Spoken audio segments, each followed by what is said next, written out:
everyone, so today I'll be reviewing the new Kill Cover CLIO Stamping Foundation, and it looks like that. In Watsons, it's kind of available in this whole set package, and yeah, inside of the box it looks like this.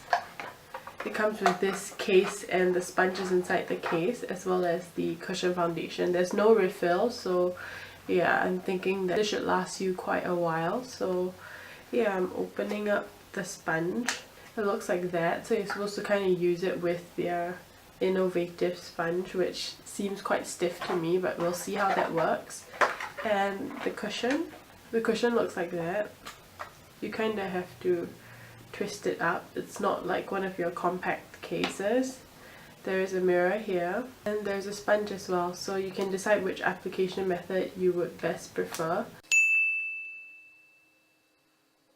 When you open it, it looks like that. I'm just going to remove the seal.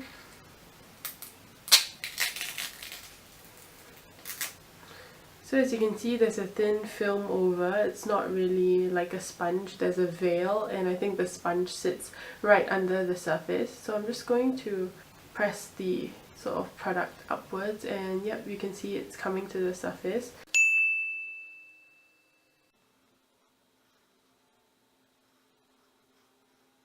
So as I pat it on my hand, kinda looks to be pretty full coverage. It feels also hydrating as well. So let's just see how this translates onto my face.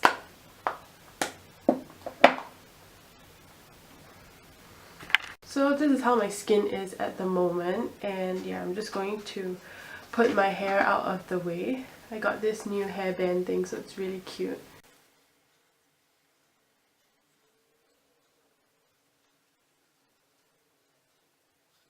So yeah, that's how my skin looks, and I think I'm just going to use this stamp. I might damp it just cause that's how I use my sponges usually.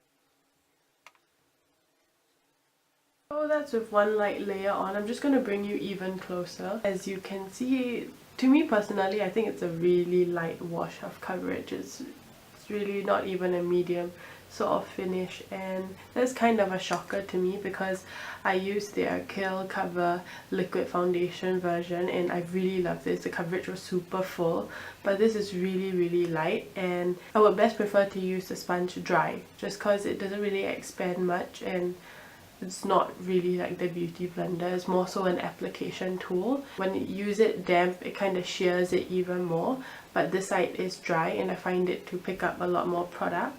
So yeah, it doesn't really build in that much coverage as well, so it's not really that buildable a formula. So if you like that kind of light finish, this might be one for you. I find that this shade does match me really well. If you want to know what shade I use, it will be in the description box below. But yeah, that's all I really have to say. It's super tacky, it's not matte by any means, and I mean, I don't hate it, but I wish there was more coverage because I had quite a bit of acne scarring. So let's just move on to the other side.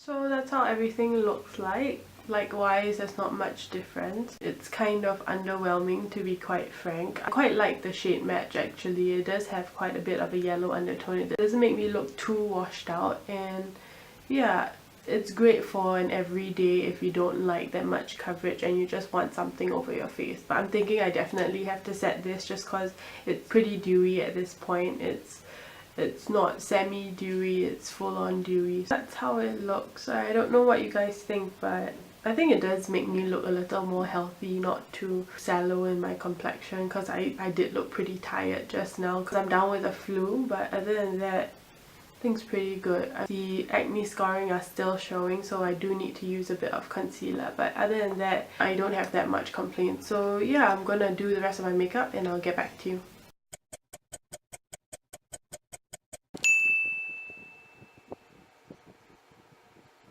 Okay, so that's pretty much how my foundation looks at the moment, and I think it's pretty good. I just did a little bit of concealer work, but if I have to be 100% honest, I think coverage wise what really did it for me was this concealer, and I'm loving it at the moment. It's the Kevin Aquan, the Central Skin Enhancer. It's pretty expensive, but you get so much product. Like this whole pot, if you can see how deep it is, it's filled with concealer and it's high coverage to the max. And yeah, I just put a little under my eye on the different spots, and I just powdered my under eye because it was a little dewy, but other than that I left everything bare. So yeah, as you can see, it looks pretty good, and I'm just going to see how it lasts throughout the day. I guess first impression thoughts at the beginning of the day is that if I had to decide between any foundations in the CLIO Kill Cover line, I don't think I'll go for this, just because it's kind of gimmicky to be in this kind of casing and not really do much. But also the stamping thing also seems like a gimmick to me, because I'm definitely going to throw this sponge. Yeah, I think the shade Ginger does match anyone NC 20 to 25 pretty well, and this is their darkest shade, so likewise there's not much of a selection, but it really does match an NC 20 to 25 pretty well. So yeah, that's all I really have to say, and I'll check back in to see how well it lasts at the end of the day. So I'll see you.